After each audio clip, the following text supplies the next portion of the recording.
Imagine you're a traveling preacher in the year 95 AD. You've walked for days carrying a letter from your mentor, an aging church leader known only as the elder. You arrive at a house church, knock on the door, and the local leader slams it in your face. He confiscates the letter. He tells the congregation you were never there. Anyone who sides with you, expelled. This isn't a hypothetical. This is what happens in 3 John, the final chapter in one of the most detailed stories of a community falling apart that we have from ancient Christianity. To understand what happened, we need to understand how early Christians communicated in the first place. Rome had no postal service for private citizens. If you wanted to send a letter to another church, you handed it to a traveling messenger. That messenger walked, sometimes for days, to the destination. When they arrived at a house church, they presented the letter, which was read aloud to the congregation. The community then provided the messenger with food, lodging, and financial support before sending them on their way. This was the only system available. Every Christian letter in the New Testament traveled this way. Here's the critical insight. Controlling hospitality meant controlling communication. If a local leader refused to host the messenger, the letter never got read. The message died at the doorstep. Both 2 John and 3 John belong to a well-known ancient genre called the letter of recommendation, a document that vouches for the person carrying it and instructs the recipient on how to treat them. Think of it as a reference letter. The bearer's credibility, safety, and ability to deliver the message all depended on whether the receiving community honored that recommendation. Hospitality wasn't just kindness, it was infrastructure. With that infrastructure in mind, let's look at what the elder actually wrote. 2 John is 13 verses long. The author calls himself ho presbyteros, the elder, a title, not a proper name. He never identifies himself as John. He writes to the elect lady and her children, almost certainly a metaphor for a church community, not a literal woman. His message has 2 parts. First, love one another. Second, completely shun anyone who denies that Jesus came in the flesh. No money, no food, no lodging. These rival teachers are proto-Docetists, people who accept Jesus' divinity but deny his real humanity. They believe he only appeared to have a physical body. The elder wants them cut off from the network entirely, but something went wrong. And then that's where 3 John picks up the story. Same elder, but now writing to a single individual named Gaius. A local church leader named Diotrephes has seized control. He does not acknowledge our authority, the elder writes. Diotrephes is intercepting the elder's letters, refusing to welcome his messengers, and expelling church members who try to receive them. The elder praises Gaius for still supporting the traveling missionaries and urges him to continue routing around Diotrephes entirely. Here's the plausible reconstruction. Called John was the letter sent to that church. Diotrephes blocked it. 3 John is the workaround, a direct appeal to a loyal individual inside the community. One important note, the text only gives us the elder's perspective. Diotrephes may have had his own reasons.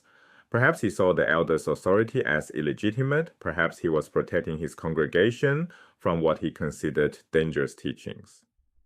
The historical record preserves only one side of this dispute.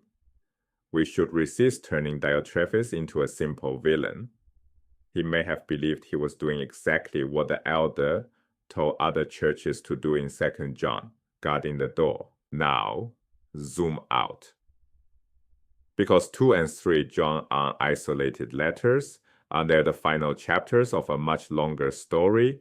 4 documents survive from this early Christian community. The Gospel of John, 1 John, 2 John, and 3 John. Modern scholarship sees them not as the work of a single author, but as products of one school of early Christianity, a community sharing vocabulary and theology, writing over several decades. Together, they trace a progressive collapse in 4 stages. Stage 1, the Gospel of John. The primary conflict is between insiders who affirm a high Christology, Jesus as truly divine, and outsiders, likely synagogue members, who see Jesus as merely human. The community defines itself against those who deny Jesus' divinity. Stage 2, 1 John. The community has already split. A new faction has emerged from within, people who accept Jesus' divinity but deny his full humanity. The author writes, "They went out from us, but they did not belong to us." The thread has flipped. It's no longer low Christology from outside, it's proto-Docetism from inside. The community that once unified around Jesus' divinity now fractures over his humanity. Stage 3, 2 John. The elder writes to another church in his network, warning them not to receive the breakaway teachers. The fragmentation is spreading geographically. Stage 4, 3 John. A local leader blocks the elder's authority entirely. The elder's network fractures at the level of institutional control. 4 stages: theological dispute, internal schism, geographic spread, institutional breakdown. Each stage smaller, more fractured than the last.